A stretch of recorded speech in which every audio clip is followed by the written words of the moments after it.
It seems likely Apple will reveal the first computers powered by its custom silicon. Apple is expected to officially unveil its first computers powered by custom ARM-based silicon chips at its One More Thing event on Tuesday.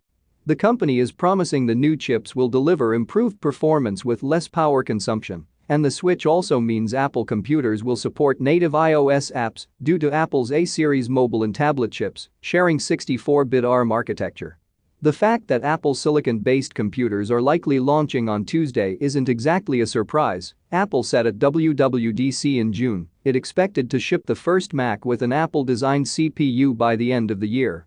But naming the event after Steve Jobs' iconic phrase indicates Apple thinks this will be a significant moment for the company, and hopefully these computers will be worth the wait.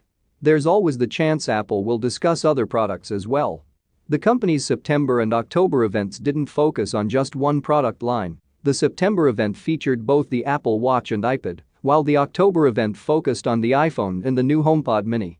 Rumors, as always, indicate Apple is working hard on lots of other products that may or may not see the light of day. The event kicks off at 1 p.m. on Tuesday, so we won't have to wait long to learn what Apple will be announcing. Here's a rundown of what you can look out for. The first laptops that run on Apple Silicon. While Apple has only publicly promised to ship one Apple Silicon-powered Mac computer by the end of the year, the company apparently plans to introduce more than one, according to Bloomberg. Apple is reportedly ramping up production of a new 13-inch MacBook Air, 13-inch MacBook Pro, and 16-inch MacBook Pro, and will show at least the two 13-inch laptops on Tuesday. Yet if you were hoping for a big design change to accompany the new internal architecture in the laptops, that's not in the cards, according to Bloomberg. The processors in the new laptops will be based on the A14 chip found in the iPhone 12 lineup and the new iPad Air, Bloomberg reported. To help developers get a jump on porting their apps to the new chips, Apple has been offering a Mac Mini developer transition kit that's powered by the A12Z, a variant of the A12, with an 8-core GPU that's also found in the most recent iPad Pros released in March. Perhaps Apple will take a similar approach for the A14-based chip in the upcoming laptops. We found the A14 was quite capable in our reviews of those iOS devices, and presumably, Apple will show some impressive demos of the chip in the new laptops at the event to give us an idea of what its custom silicon will be capable of in computers, too. It was hard to tell just how fast the new chips will be when Apple first discussed them at WWDC, but it seems likely the company will go into a lot more detail about the processor's performance on Tuesday. It also seems like a safe bet that Apple will talk more about Rosetta 2, which can automatically translate some existing Intel apps, and how developers can make their existing iOS and iPadOS apps run natively on Apple's silicon-based Macs. If you're hoping that Apple introduces a desktop Mac with Apple Silicon on Tuesday, though, you might be out of luck, as Bloomberg's report didn't indicate that a new desktop will be announced at the event. Apple apparently does have a number of other Apple Silicon-based Macs in the pipeline, though, including a redesigned iMac and a new Mac Pro. macOS Big Sur should get a release date. If this is a Mac event as expected, then it seems likely that Apple will also give a release date for macOS Big Sur, the next major macOS update. Big Sur brings a huge visual overhaul to macOS, with things like new iOS-style icons for Apple apps and a translucent menu bar that blends into your wallpaper. There's a dedicated control center to help you manage settings like Wi-Fi, display brightness, and volume, all in one place.